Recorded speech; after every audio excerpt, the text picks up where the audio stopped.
Pernah nggak sih kamu ngerasa hidup kamu tuh kayak lari di atas treadmill, kayak jalan terus, tapi nggak pernah benar-benar maju? Hari berganti, minggu lewat, bulan habis, usia bertambah. Tapi rasanya ya, gitu-gitu aja, tetap di tempat yang sama, dengan masalah yang sama, dan perasaan yang sama. Kalau kamu pernah ngerasain ini, kamu nggak sendirian. Tapi, tahu nggak sih, seringkali, masalahnya bukan karena kita kurang usaha atau kurang kerja keras. Bukan juga karena kita kurang pintar, tapi, ada kemungkinan besar, ini semua karena kebiasaan-kebiasaan harian kita yang belum tepat. Dan yang paling lucu, kebiasaan yang punya kekuatan buat mengubah hidup itu, justru bukan yang besar-besar. Bukan yang heboh, malah kebiasaan yang kelihatannya super sepele dan remeh-temeh. Nah, hari ini kita bakal bongkar bareng-bareng 7 kebiasaan kecil yang kalau kamu lakuin secara konsisten, diam-diam bisa mengubah hidup kamu jadi jauh lebih baik. Siap, kita mulai dari yang pertama. Kebiasaan pertama, bangun 10 menit lebih awal. Iya, kamu nggak salah dengar, bukan 1 jam, bukan juga 2 jam. Cuma 10 menit. Mungkin kedengarannya, apaan sih? Cuma 10 menit doang emang ngaruh? Justru, itu intinya. Karena targetnya kecil, kamu jadi lebih mungkin buat melakukannya. Coba deh bayangin. Pagi kamu biasanya bangun mepet, langsung buru-buru mandi, siap-siap sambil panik. Sarapan sambil lari-larian, bahkan kadang nggak sempat sarapan. Hasilnya, kamu memulai hari dengan perasaan kacau, grumpy, dan stres. Nah, dengan tambahan 10 menit ini, kamu memberi diri kamu jeda. Kamu bisa duduk sebentar, stretching ringan, atau sekadar menatap jendela sambil menikmati udara pagi. Kamu jadi nggak dikejar-kejar waktu, pikiran kamu lebih jernih, lebih tenang, dan percaya deh, orang yang memulai harinya dengan tenang, cenderung mengambil keputusan yang lebih baik sepanjang hari. Ini yang disebut efek domino. Satu keputusan kecil di pagi hari bisa merembet ke keputusan-keputusan lain yang lebih besar dan lebih baik. Lanjut kebiasaan kedua, yang bisa kamu lakukan langsung setelah bangun. Minum segelas air putih. Sesimpel itu. Setelah tidur 6-8 jam, tubuh kita itu mengalami dehidrasi ringan. Otak kita, yang sebagian besarnya terdiri dari air, butuh dicas ulang. Memulai hari dengan segelas air itu ibarat menekan tombol on untuk tubuh dan otak kamu. Seketika, otak jadi lebih nyala, badan terasa lebih segar, dan metabolisme kamu mulai bekerja. Nggak cuma itu, hidrasi yang cukup di pagi hari juga terbukti bisa membantu menstabilkan nafsu makan dan mood kamu sepanjang hari. Jadi, sebelum kamu meraih ponsel atau mikirin kerjaan, raih dulu segelas air. Ini adalah kebiasaan super simple. Nggak butuh biaya, tapi dampaknya signifikan banget buat kesehatan fisik dan mental kamu. Taruh botol air di samping tempat tidur, biar kamu nggak lupa. Kebiasaan ketiga, jalan kaki 10-20 menit setiap hari. Stop,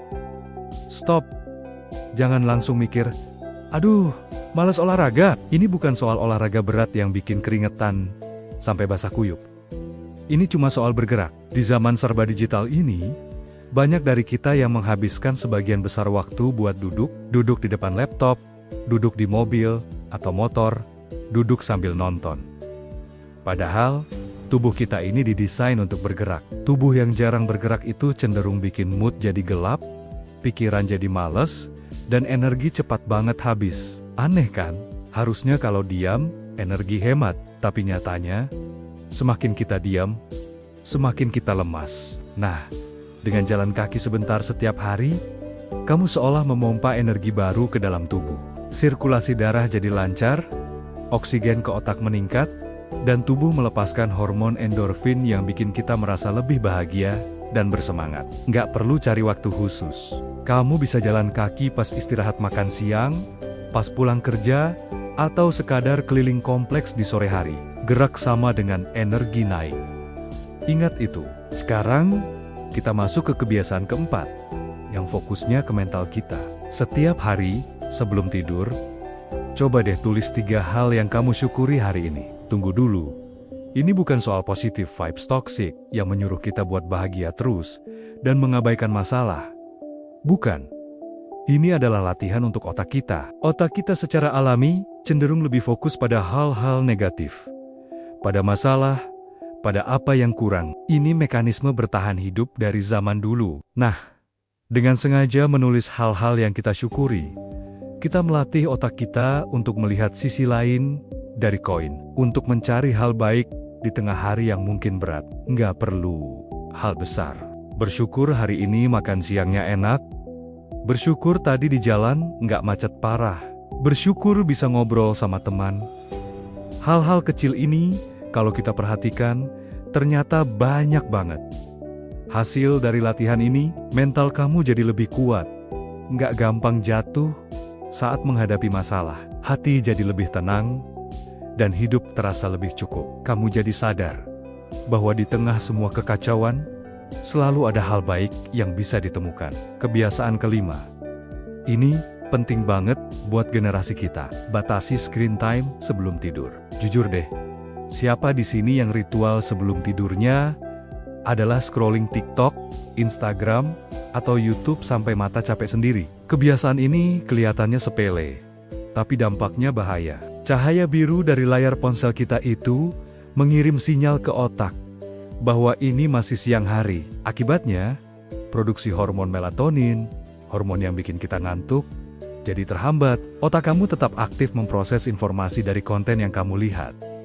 Akhirnya kamu jadi susah tidur, gelisah, atau tidurnya nggak nyenyak. Padahal, tidur yang berkualitas itu efeknya jauh lebih dahsyat daripada multivitamin paling mahal sekalipun. Solusinya gampang kok. Coba pasang mode Night Mode atau Eye Comfort Shield di ponsel kamu beberapa jam sebelum tidur. Atau, yang lebih efektif, atur alarm atau timer untuk berhenti scrolling. Misalnya jam 10 malam. Ganti kegiatan scrolling dengan baca buku, dengerin musik tenang, atau ngobrol sama pasangan. Beri otak kamu waktu untuk cooling down sebelum istirahat. Lanjut ke nomor 6. Konsumsi konten belajar. Bukan cuma hiburan, kita semua suka hiburan. Itu wajar.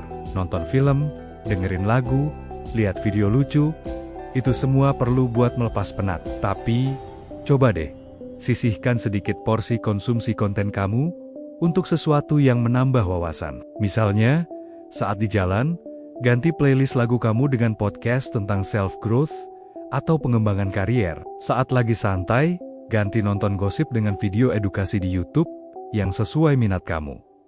Atau baca ringkasan buku non-fiksi lewat aplikasi. Aturannya simpel aja.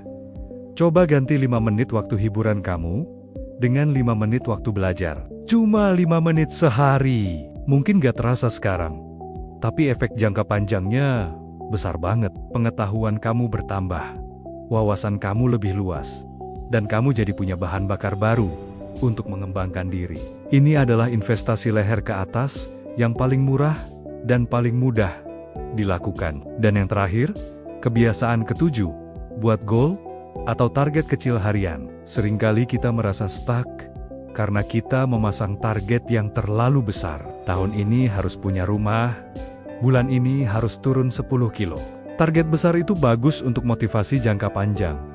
Tapi untuk eksekusi harian, itu bisa terasa sangat menakutkan dan bikin kita malah nggak ngapa-ngapain solusinya. Pecah target besar itu jadi target mikro yang bisa kamu selesaikan hari ini. Bukan membersihkan seluruh rumah, tapi hari ini, aku mau beresin meja kerja, bukan harus minum 2 liter air. Tapi sebelum jam makan siang, aku harus habiskan 1 botol ini. Bukan harus olahraga setiap hari, tapi hari ini, aku akan jalan kaki 10 menit. Setiap kali kamu berhasil menyelesaikan 1 target mikro ini, otak kamu melepaskan dopamin, hormon penghargaan. Kamu merasa menang. Kemenangan-kemenangan kecil yang kamu kumpulkan setiap hari ini akan membangun rasa percaya diri kamu secara perlahan tapi pasti. Hidup jadi terasa lebih maju karena kamu melihat bukti nyata bahwa kamu bergerak selangkah demi selangkah. Jadi, itulah 7 kebiasaan kecil yang bisa mengubah hidup kamu. Kuncinya sederhana. Perubahan hidup itu nggak datang dari satu keputusan besar yang dramatis. Perubahan sejati datang dari kumpulan kebiasaan-kebiasaan kecil yang dilakukan secara konsisten, hari demi hari, sampai menjadi otomatis. Kalau saat ini kamu merasa hidup kamu stagnan, jangan coba mengubah semuanya sekaligus. Itu hanya akan membuatmu kewalahan. Coba pilih satu saja dari 7 kebiasaan ini. Lakukan selama seminggu. Kalau sudah berhasil, besok tambah satu lagi. Ingat, hidup itu berubahnya pelan-pelan, bukan seketika. Dan itu sangat wajar. Proses inilah yang membuat perubahan itu jadi bermakna dan bertahan lama. Terima kasih banyak ya sudah nonton sampai akhir. Semoga apa yang kita bahas hari ini bisa bermanfaat dan memberikan kamu ide untuk memulai langkah kecilmu sendiri. Kalau kamu suka dengan konten seperti ini, jangan lupa untuk like, komen, dan subscribe channel ini ya. Sampai jumpa di video selanjutnya. Tetap semangat!